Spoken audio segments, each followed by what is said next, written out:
Assalamualaikum warahmatullahi wabarakatuh. Sebelumnya saya mengucapkan terima kasih kepada Bu Ella yang telah mempersilahkan saya untuk maju seminar pendidikan kimia pada hari ini. Yang saya hormati Bu Ella Fitriani selaku dosen pengampu dan penguji saya. Yang saya hormati Bapak Edit Alanas MPD selaku dosen pembimbing saya, serta teman-teman yang saya banggakan. Sebelum saya memaparkan hasil presentasi hari ini, saya akan memperkenalkan terlebih dahulu. Perkenalkan, nama saya Anissa Umayyah dari Pendidikan Kimia A 2017. Jadi di sini saya akan mempresentasikan hasil kajian artikel yang berjudul Usability Testing and the Development of an Augmented Reality Application for Laboratory Learning yang ditulis oleh Ji Wuan, Laila Parvinpoli, dan Thomas Holme, yang diterjemahkan dalam bahasa Indonesia yaitu pengujian usability dan pengembangan augmented reality untuk pembelajaran laboratorium. Pokok bahasan yang saya ambil ada 6 pokok bahasan. Yang pertama ada latar belakang. Peneliti melakukan penelitian ini dilatar belakangi oleh, seperti yang kita ketahui, pembelajaran di universitas itu terbagi menjadi dua. Yang pertama ada ilmu teoritis, yang kedua ada keterampilan praktikum. Nah, pada keterampilan praktikum ini biasanya dilaksanakan di laboratorium. Di laboratorium biasa menggunakan alat kaca, seperti gelas kimia, dan ada bahan kimia lainnya. Hingga terdapat alat instrumen yang sering dikatakan mahasiswa sebagai black box atau kotak hitam. Maka dari itu dikembangkan aplikasi yang bernama Augmented Reality in Educational Laboratory.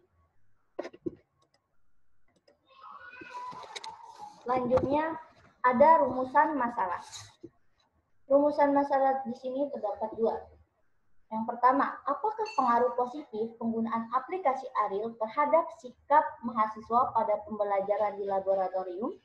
Yang kedua, bagaimana pendapat mahasiswa terhadap alat instrumen dengan media Ariel? Selanjutnya, tinjauan pustaka di sini saya ambil 5 poin yang akan saya bahas. Yang pertama adalah laboratorium kimia. Menurut Hofstein and Luneta pada tahun 2004, laboratorium itu merupakan ruangan atau tempat untuk melakukan eksperimen atau sebagai penelitian. Biasanya laboratorium sains digunakan untuk mengembangkan pemahaman mahasiswa tentang konsep-konsep ilmiah, keterampilan untuk menyelidiki di bidang sains yang biasa kita sebut penelitian, dan persepsi sains. Nah, laboratorium sains ini merupakan laboratorium yang unik. Kenapa? Karena mahasiswa dapat bekerja secara kooperatif dalam kelompok kecil dalam menyelidiki fenomena ilmiah.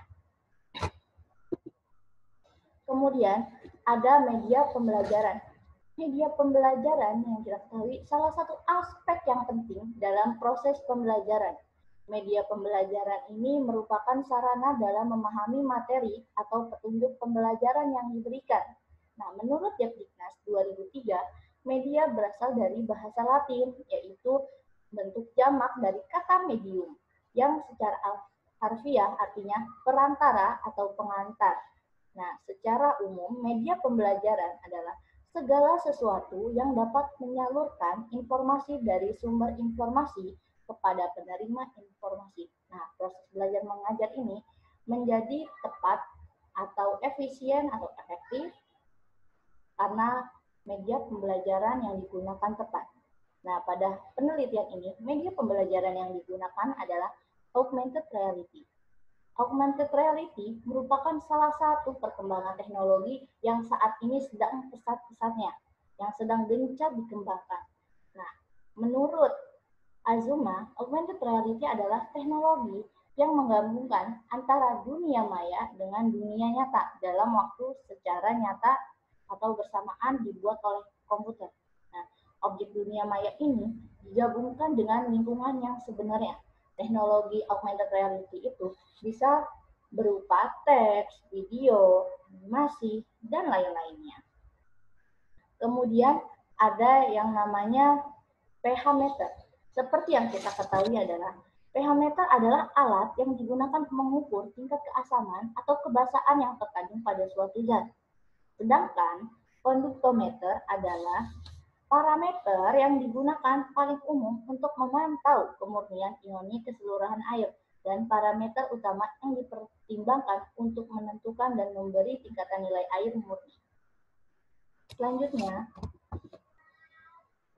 ada gambar pH meter dan konduktometer yang terdapat pada augmented reality. Kita bisa lihat di sini ada 4 tombol atau pop-up: operation, calibration, safety, dan eksperimen. Keduanya sama. Kemudian metodologi penelitian yang digunakan di sini, tujuan penelitiannya itu mengetahui sikap mahasiswa terhadap alat instrumen dengan aplikasi Ariel serta menguji kegunaan aplikasi Ariel. Terdapat sampelnya yaitu 12 mahasiswa di Universitas Riset Publik di Midwest, Amerika Serikat, serta terdapat 400 tanggapan pre-survey dan 300 tanggapan post-survey.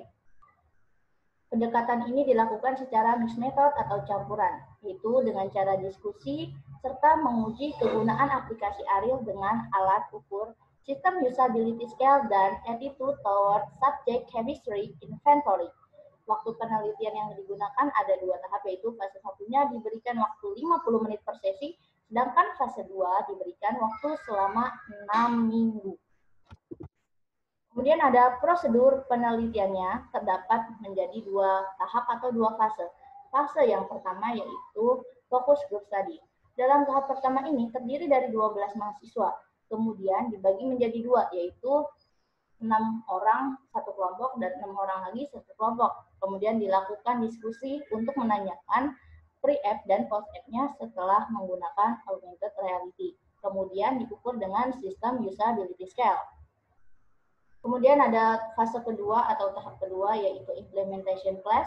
Dalam tahap kedua, berdasarkan partisipasi mahasiswa, bersifatnya itu sukarela. Jadi seada-adanya untuk mencoba aplikasi Ariel di laboratorium. Sebelumnya diberikan pre-survey dan setelah itu diberikan post-survey.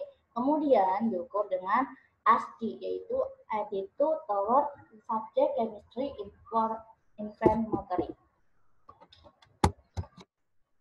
Hasil penelitiannya adalah 11 dari 12 mahasiswa pada fase 1 menyatakan bahwa akan lebih memilih Ariel untuk mencari informasi yang relevan, serta menarik perhatian dan memberikan kenyamanan pada mahasiswa. Nah, di sini terdapat perolehan skor yaitu 88,75. Sedangkan pada fase kedua menurun yaitu 69,5 pada skor SUS-nya dan memperoleh skor ASCII yang menandakan mengurangi tingkat kecemasan mahasiswa dalam menggunakan aplikasi Ariel serta meningkatkan kenyamanan pada mahasiswa. Jadi, kesimpulannya adalah pengembangan aplikasi Ariel ini berpengaruh positif bagi mahasiswa dalam penggunaan alat instrumennya yang ada di laboratorium, sehingga anggapan mahasiswa terhadap alat instrumen itu tidak lagi seperti black box atau kotak hitam, hingga mahasiswa menganggap alat instrumen itu seperti alat biasa saja dan mengurangi tingkat kecemasan mahasiswa terhadap alat instrumen. Seperti yang kita ketahui, apabila kita memakai alat instrumen biasanya cemas, dan sekarang mengurangi tingkat kecemasannya, yaitu pada alat pH meter dan konduktometer, serta meningkatkan aksesibilitas intelektual. Sekian dari presentasi saya hari ini. Kurang lebihnya mohon maaf, saya serahkan kembali kepada Bu Ella. Terima kasih.